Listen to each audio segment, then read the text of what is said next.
Welcome to CEO Desk. ఇవాల్టి మన CEO Desk అంశం యూరియా పాపం ఎవరిది? ముఖ్యమంత్రిదా, ప్రధానమంత్రిదా? రైతుల కన్నీళ్లకు అసలు నేరస్తులు ఎవరు?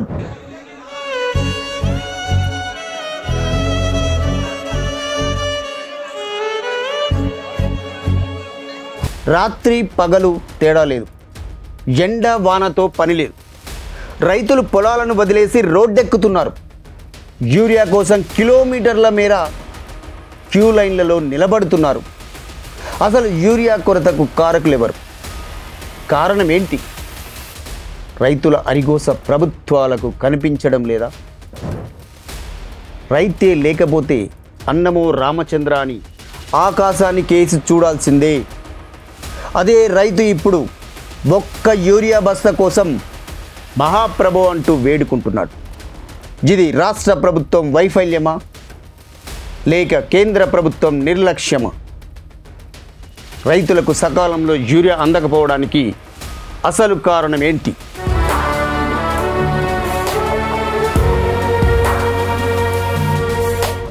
వానలు బాగా పడ్డాయని సంబరపడాలో, లేక ఎరువులు సకాలంలో అందడం లేదని బాధపడాలో అర్థం కాని పరిస్థితి రైతన్నది. అది చేశాం, ఇది చేశామని గొప్పలు చెప్పుకునే ప్రభుత్వాలు అన్నదాతకు యూరియాను కూడా ఎందుకు అందించలేకపోతున్నాయి? సకాలంలో యూరియా అందించి రైతులకు అండగా ఉండాల్సిన పార్టీలు ఈ అంశాన్ని కూడా రాజకీయం చేస్తున్నాయి. యూరియా కొరతకు కారణం మీరంటూ ఆరోపణలు గుప్పించుకుంటున్నాయి.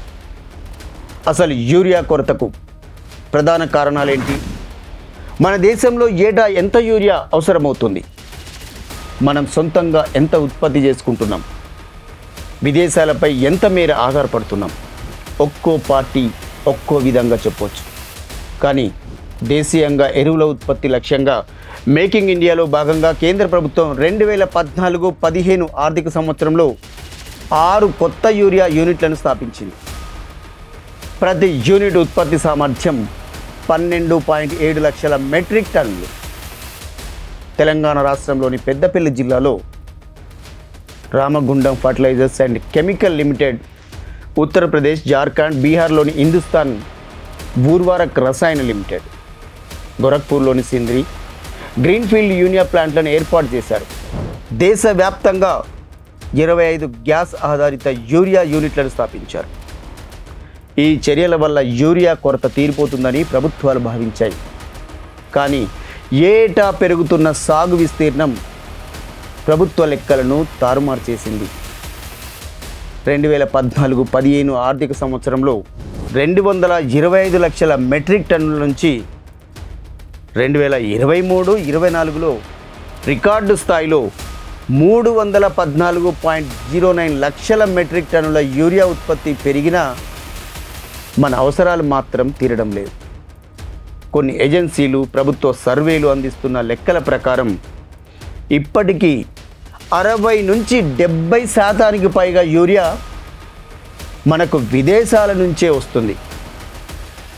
అంటే మనం స్వావలంబనకు ఇంకా చాలా దూరంలో ఉన్నామన్నమాట. రష్యా నుంచే మనకు ఎక్కువ యూరియా వస్తుంది. అయితే కొన్నేళ్ళుగా రష్యా ఉక్రెయిన్ యుద్ధం కారణంగా అక్కడ ప్లాంట్లలో ఉత్పత్తి నిలిచిపోయింది. దాని ప్రభావం నేరుగా మనపై పడింది. ఈ సమయంలో వేరే దేశాల నుంచి యూరియా దిగుమతి చేసుకునేందుకు కేంద్రం ఏమైనా ప్రత్యామ్నాయాలు వెతికితే బాగుండేదనేది కొందరి వాదన. అలాంటి చర్యలు చేపట్టకపోవడం వల్లే నేటి ఈ దుస్థితి. రోడ్లపై రైతుల క్యూ లైన్లు, ఒక్క యూరియా బస్తా కోసం నానా అగచాట్లు. కేంద్ర ప్రభుత్వం సల్ఫర్ కోటెడ్ యూరియా ఉత్పత్తి చేసేందుకు ప్రణాళిక రూపొందిస్తుంది. ఇందుకోసం 150 కోట్ల బడ్జెట్ను కూడా కేటాయించింది. అయితే ఇది కాగితాలకే పరిమితమైంది. వాస్తవానికి సల్ఫర్ కోటెడ్ యూరియాను ఉత్పత్తి చేసేందుకు మరో కొత్త ప్రాజెక్ట్ నిర్మించాల్సి ఉంది. నేటి వరకు ఆ పనులు కూడా ప్రారంభం కాలేదు. మరి దీనికి కారణం ఎవరు? రైతుల కోసం ఆ చిన్న మొత్తాన్ని కూడా భరించలేకపోతున్నారా? పత్తి విత్తనాలు విత్తిన 20 రోజుల నుంచి 3 లేదా 4 సార్లు యూరియా వేస్తుంటారు. వరికైతే కలుపు తీసే సమయంలోనూ తర్వాత నుంచి 20 రోజులకు, 30 రోజులకు, 50 రోజులకు ఒకసారి యూరియాను అవసరాన్ని బట్టి వేస్తుంటారు. అయితే నానో యూరియా, నానో డిఏపి ఎరువులను వాడడం ద్వారా కూడా దిగుబడులను పెంచుకోవచ్చు. కానీ సరైన అవగాహన లేక, ప్రభుత్వాల చొరవ చూపక ఈ అంశాన్ని పట్టించుకునే వారే లేకుండా పోయారు.